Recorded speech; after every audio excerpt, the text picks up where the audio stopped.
Apa kabar eh, tokoh-tokoh Jawa Barat? Karena kan di 2024 juga akan ada Pilgub Jabar Oh gitu. iya, di akhir 2024 ya Pantik ada Hmm. Pilgub Jabar karena memang rangkaiannya Pileg, Pilpres, Situ serentak, Pilkada ya.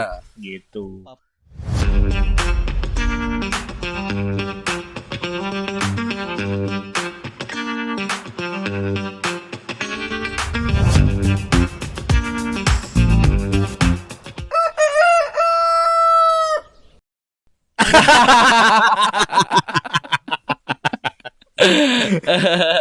Aduh, ini saya sudah Pantik tidak ada lagu Pantik Ya, karena memang sudah lupa lah saya lagu-lagunya gitu. sudah kehabisan ide-ide. Gak bisa ide gitu karena ini terlalu banyak lah gitunya Eh, bicara soal pilpres udah eh, pusing Pantik eh. sebetulnya mah Iya, karena memang tensinya sangat tinggi tensi gitu tinggi ya. gitu Pantik. Jadi memikirkan, kita membaca, melihat itu sangat membingungkan Betul, sekali. mikirkan keluarga yang lieur Pantik, yang mikirkan negara berkilir gitu. Coba dicampuranku ngomongin batur. Gimana sehat Pantik? Ah, sehat. Baik dah. Geus panggil tadi ya, ngomongin kabar. Gak apa-apa lah biar ada chemistry gitu kan nanya sehat atau enggak gitu. Kayak di YouTube sebelah. Ya. Padahal lagi panggil nih nanya apa kabar. Ngomong-ngomong apa kabar? Asik. Apa kabar tokoh-tokoh Jawa Barat? Karena kan di 2024 juga akan ada Pilgub Jabar. Oh iya, di akhir 2024 ya Pantik Hmm. ada Pilgub Jabar karena memang rangkaiannya Pileg, Pilpres, Situ Pilkada serentak, ya. gitu. Jadi memang masih ada waktu kurang lebih setahun lah ya. Setahun kurang berarti. Setahun pas. Setahun pas. Karena kan November. awalnya tuh November. Betul. Tapi saya dengar-dengar dari KPU nih bocoran halus. Bocor halus. Bocor halus. Katanya mau dipajukan juga si Pilkada itu. Jadi bulan ini September. tuh saya lihat politik sekarang tuh kayak lagu Ashanti Pantik. Katanya kehabisan lagu. Ada baru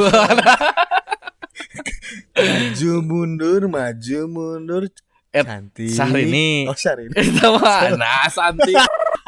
Ya kan Eh, dipajuin kan dan lain sebagainya. Ya sudah sebetulnya mah ketika memang pemerintah sudah menetapkan tanggal dan lain sebagainya, untuk apa sebetulnya dimajukan Pantik? Ya Itu kan- sudah gitu karena kan memang tahapannya juga cukup panjang Pantik. Selalu saja ada yang mengusulkan untuk dimajukan, dimundurkan. Jadi ya mungkin Itulah strategi politik, Pak. Apapun harus disiasati ya supaya apa namanya bukan kampanye, strateginya berjalan lancar gitu kan. oke. Nah, ini juga harus ada beberapa tokoh yang disebutkan di media bakal maju di Pilgub Jabar. Oh banyak Pantik. Banyak. Nah, ini juga harus mengatur strategi dari sekarang. Oh iya, Karena kan betul. kemarin ketika ditanya Pilgub gimana kalau calon-calon, alasannya nunggu Pilpres, Nunggu pilpres gitu. Sebetulnya kenapa sih nunggu pilpres? Kenapa nggak nunggu? Ya nunggu ada maghrib gitu. Ya, nunggu ada dulu gitu kan? Lebih bagus itu kan? Karena memang tadi belum ngomong apa-apa ya. Karena memang si Pilgub Jabar itu kan syaratnya di Pileg 2024. Oh, kursi DPRD ya. DPRD syaratnya. Provinsi Jawa Barat ya gitu. Nah, Ada 20%. bicara tahun kemarin kan partai pemenang itu ada Partai Gerindra ya Pandik dengan 26 kursi. Tuh, kedua 26, PKS. Kedua PKS 21 gitu ya kalau nggak salah, terus dan lain sebagai PDIP, Golkar, PKB. Nah, artinya mungkin nanti menurut Pak Antik ini akan tetap oleh partai yang sekarang memenangkan atau memang nanti akan berubah Pak Antik? Nah, kalau menurut saya ya, ini pandangan saya, kalau Jabar itu memang tidak selalu berbanding lurus antara legislatif dan eksekutif, Pak. Oh, oke. 2019 Pak Ridwan Kamil yang diusung oleh Nasdem itu menang di Pilgub 2018. 2019-nya ketika Pileg yang juara itu Gerindra. Karena punya calon Ya, karena presiden punya ya. calon presiden. Artinya di 2024 juga kemungkinan tidak akan sama, Pak. Betul. Karena warga Jawa Barat ini sepertinya terlihat lebih melihat sosok, bukan urusan partainya, Pak, Ya. di Jawa Barat. Dan bahkan sekarang juga udah ada beberapa Tokoh ya. tokoh Tokoh politisi. politisi Jabar yang udah gembar-gembor akan maju di Pilgub Jabar. Bahkan ada yang mengklaim dirinya sudah siap menjadi Gubernur. Itu ada Deddy Mulyadi. Tapi kan. kita sebelum ke Deddy Mulyadi yang pasti kita bicara dulu incumbent sebelumnya. Ada nama Ridwan Kamil dan UU Ruzanul Ulum. Nah, kalau Ridwan Kamil ini maju lagi, kira-kira ya pertarungannya tidak sengit, pasti sengit. Cuman memang kemungkinan menang incumbent itu besar, Pak. Gitu biasanya gitu, karena incumbent rata-rata di politik kita itu jarang kalah, Pak Anti. Ya, tapi memang jarang gitu. Selalu menang lah gitu. Kan Ridwan Kamil ini juga selain Pilgub Jabar, dia juga kan masuk dalam bursa calon wakil presiden di kemarin Prabowo gitu kan. Artinya selain itu juga Ridwan Kamil kan ada isu ke DKI. Nah, kemungkinan besarnya balik lagi ke Jabar atau di DKI. Karena katanya kalau ke DKI di perintah partai juga. Ya. Tapi kalau misalnya tidak di Jabar nih, Pak Anti, ini nih. Nah, yang akan ramai itu ketika memang Pak Ridwan Kamil tidak akan ke Jabar lagi, Pak Anti. Ya kan sekarang juga sudah bermunculan nama-nama kan, termasuk tadi Deddy Mulyadi. Kalau Ridwan Kamil tidak maju di Jabar, mungkin persaingannya akan persaingan tokoh-tokoh baru. Artinya tokoh-tokoh yang belum menang gitu kan. Penasaran deh aja. Tidak adanya incumbent itu sepertinya akan memudahkan calon lain. Ya. Tapi prediksi saya ya, kalau Ridwan Kamil maju itu hanya akan ada itu akan calonnya nggak akan banyak, Pak. Karena mereka merasa wah pasti yang menang gitu, Pak. Karena kan ukuran incumbent itu dari elektabilitasnya atau kepuasan masyarakat terhadap kepala daerah. Kita belum ada tahu nih survei. Udah baca belum Pak Yuda survei Ridwan Kamil setelah ini tingkat kepuasan? Belum sih kalau misalnya bicara itu, karena memang ya tadi ya Ridwan Kamil selalu ditanya nunggu dulu beres Pilpres dan Pileg. Namun memang kita harus membahas juga, Pak Antik, beberapa tokoh selain Ridwan Kamil yang berpotensi ini, Pak Antik, berpotensi maju dan juga bertarung di Pilgub Jabar, Pak Antik. Karena memang Jabar ini sangat seksi, Pak Antik, untuk politisi-politisi elit kita lah gitu, Pak Antik. Nah, dari misalnya tadi disebutkan oleh Pak Antik bahwa ada nama Deddy Mulyadi gitu. Nah, kenapa misalnya pada akhirnya Deddy Mulyadi ini sudah memang menurut prediksi Pak Antik ya, apakah memang akan dicalonkan? Karena kan sudah berpindah partai ya sekarang ya, kepada ke Partai Gerindra. Apakah memang akan dicalonkan? Karena ada nama lain juga di partai tersebut, Pak Antik. Iwan Bule, Pak Iwan Bule, mantan Kapolda, pernah jadi PJ Gubernur. Nah, ini kan pertarungannya sebelum pertarungan keluar, pertarungan di dalam dulu, Pak Antik. Iya, tapi kalau yang saya lihat sepertinya di tubuh Gerindra sendiri sepertinya udah selesai deh, Pak. Selesai. Dia sweet gitu. Enggak. Si Gerindra akan memilih seseorang yang memiliki elektabilitasnya tinggi. Itu kan akan menjadi kerugian jika calonnya tidak mendampak efek elektoral terhadap partai. Oke. Satu itu. Yang kedua, saya pernah lihat di salah satu YouTube-nya Deddy Mulyadi. Dia kan Safari Budaya nih, Pak. Safari Budaya, betul. Yang di Safari Budaya itu udah ada Iwan Bule di situ. gitu Pak. Terlepas itu Sapari Budaya untuk Prabowo, tapi ketika mereka akan bersaing di internal partai untuk menuju Jabar kursi satu. Jabar 1 akan bersaing Pak itu, tapi terlihat sudah berbarengan, mungkin sudah selesai meskipun ada kegiatan-kegiatan Iwan Bule yang lihat di sosmednya sepertinya ingin meraup suara di Jabar gitu Pak. Iya. Satu lagi Pak, info nih katanya. A1. Kata info ini. Ternyata dulu kan Pak Iwan Bule ini udah daftar Betul. di Dapil Jabar 11 atau 13 ya. Pokoknya Ciamis. Ciamis. Dapilnya itu Ciamis, Kuningan, Banjar, Pangandaran. Oke. Nah, kemudian dia mengundurkan diri dari DCS. Nah, sekarang info yang saya dapat ternyata Pak Iwan Bule ini juga akan maju serius untuk pileg, Pak.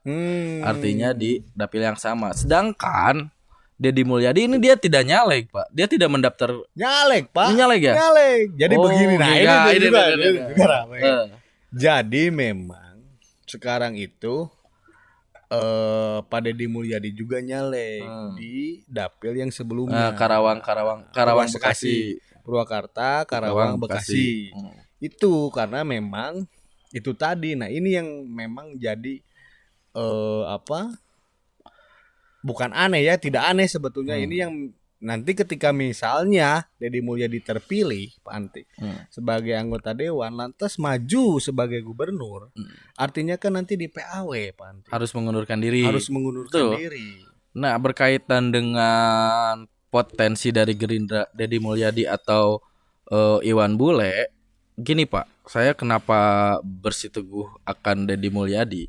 Karena kalau dia memang nyalek di dapilnya, dia akan fokus untuk memenangkan di dapilnya.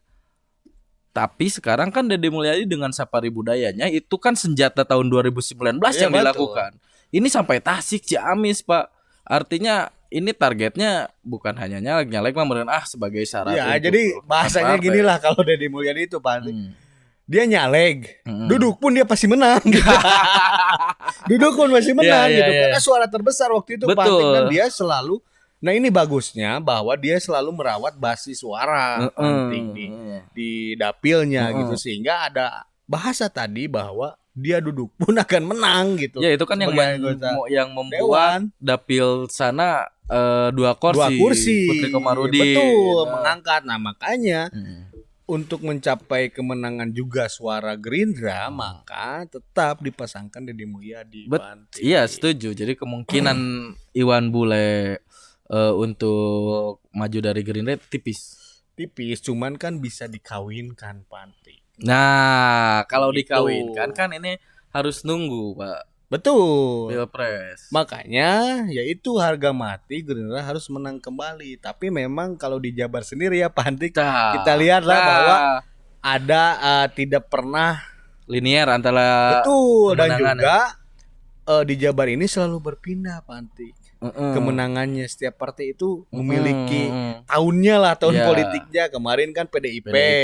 Ketuanya dari PDIP, ketua DPRD sekarang Gerindra. Sebelum-sebelumnya kan juga Golkar, Demokrat dan lain sebagainya. Makanya ini juga yang jadi pertarungan. Apakah Gerindra bisa memenangkan kembali atau memang tergeser oleh partai lain? Itu tadi Pak Antik, bahwa di Jabar itu tidak pernah incumbent itu bisa seterusnya memenangkan, Pak Antik. Selalu bergeser nih. Karena ya tipikal pemilih Jawa Barat itu dari tahun ke tahun, pemilu lah, setiap pemilu 5 tahunan ini akan bergeser Pak Antik. Jadi kita tidak bisa disebutkan apakah Gerindra menang. Belum tentu. Iya. Gitu. Kemudian ketika itu kan berbicara tentang partai dan keunggulannya di kursi legislatif gitu kan. Nah, Jawa Barat ini kan terlebih melihat pada sosok, artinya. Kita lihat kekuatan Deddy Mulyadi saat ini seperti apa. Kita lihat juga kekuatan Iwan Bule seperti apa. Lihat aja gitu. Tapi dari segi pengalaman satu ya, siapa? Pengalaman yang sudah jadi gubernur siapa Pak Antik? Meskipun PJ. Iya, bentar. Oke, seperti itu. pengalaman di birokrasi misalnya Birokrasi, di oke. apa eksekutif Betul. 2 periode menjadi menjadi bupati, anggota dewan kabupaten, anggota dewan RI kemarin ya. Itu kan apalagi tadi katanya Deddy Mulyadi ini dapat suara 2 kursi di dapilnya. Iya, karena dia memenangkan lah. Satu itu. Kemudian dari sisi sosial media, Betul.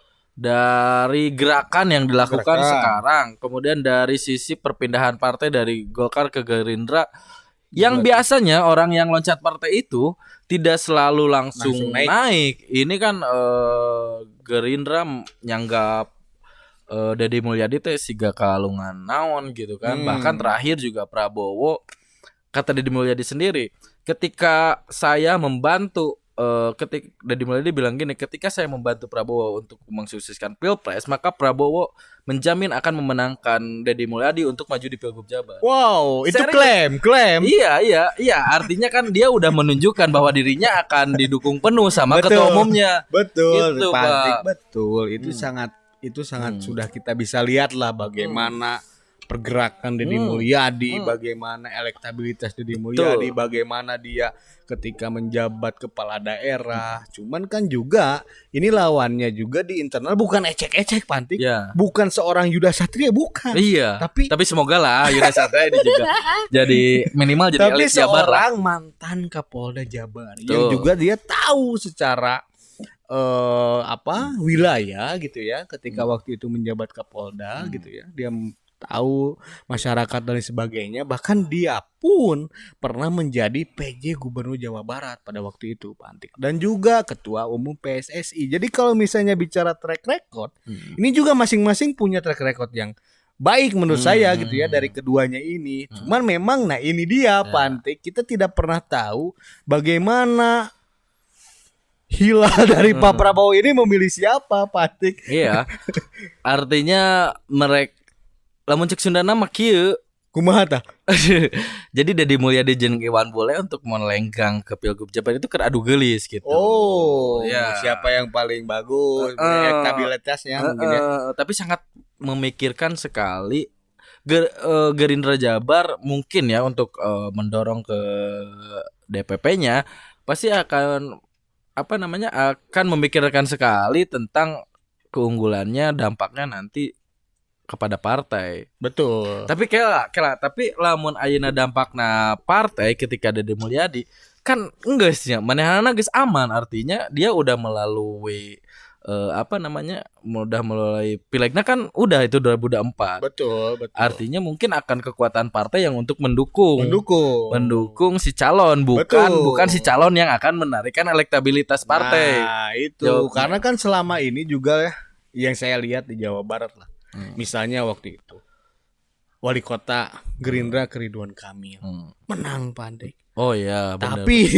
Tapi kan ini juga tadi ya, bagaimana tangan Prabowo menunjuk nih, Pandek, karena kita tahulah di Pilgub Jabar 2018 ya, ketika Deddy Mizwar dipasangkan dengan Ahmad Saihu, Pandek. Dengan peluang berkoalisi sekutu, bukan koalisi lagi kan, sekutu bilangnya juga, kita sekutu dengan PKS sehingga ada peluang Deddy Mizwar ini dari Gerindra, Ahmad Saihu ini dari PKS, tapi tangan Pak Prabowo ke Pak Sudrajat. Nah itu kan meskipun misalnya ya kita tahu lah Pak Deddy Mizwar ini kan dia incumbent wakil. Ketika disurvei juga kan bagus dia. Artis juga gitu kan. Nah, ini dia gitu. Balik lagi bagaimana Pak Prabowo ini menunjuk tangannya kepada siapa. Jadi jangan saling GR lah, saling mengklaim. Kalem atuh dah. Pak Prabowo ge cenah hilal gitu dah. Kalem gitu dah. Apalagi Prabowo kan sekarang juga dia memikirkan untuk kemenangannya sendiri. Betul, Pak. Sedangkan untuk pilkada mungkin nanti dulu lah lihat potensi Gerindra Jabar. Betul. Mungkin enggak. Siapa tahu adiknya Pak Fadli John. Siapa? Adiknya Pak Fadli John kan nggak anggota DPR di Jabar. Iya. Siapa tahu kan ke sana atau pada di Rohanadi. Ya kan teringat juga pas waktu Sudrajat ternyata itu kan Pak Sudrajat ini apa namanya pensiunan TNI yang hanya baru beberapa Betul. waktu dia Itu. tiba-tiba tapi hasilnya oke juga. Oke kan Banting? Oke Nomor juga. 2 lah, kalah dikit ke daripada Ridwan Kamil. Iya, kan? berapa 3%-an ya? 3%-an gitu. Artinya meskipun misalnya ya kata Sekjen Gerindra kan Pak Ahmad Muzani bahwa untuk persoalan Pilgub Jabar khususnya ya nama itu sudah ada di kantong beliau gitu di kantong Pak Prabowo gitu. Karena ketua umum Gerindra punya hak prerogatif yang tinggi ya. Jadi kita lihat aja nanti siapakah yang akan menjadi calon dari Gerindra. Karena bicara calon dari Gerindra juga ini seru gitu karena ada dua matahari nih Pak. Belum lagi misalnya mantan ketua Gerindra sebelumnya Pak Mulyadi juga kan juga sempet digadang-gadang juga lah Pak Andik begitu. Oke, jadi kalau pemirsa yang mau apa namanya Pak Yuda? Yang mau ingin isu apa yang akan kita bawakan, coba komen ya di YouTube kita. Jangan lupa like, share, and subscribe dan segala sesuatu ini kita khususnya diserahkan kepada masyarakat dan untuk takdirnya ke depan siapa yang menjadi Pilgub Jabar itu takdir Allah Subhanahu wa taala.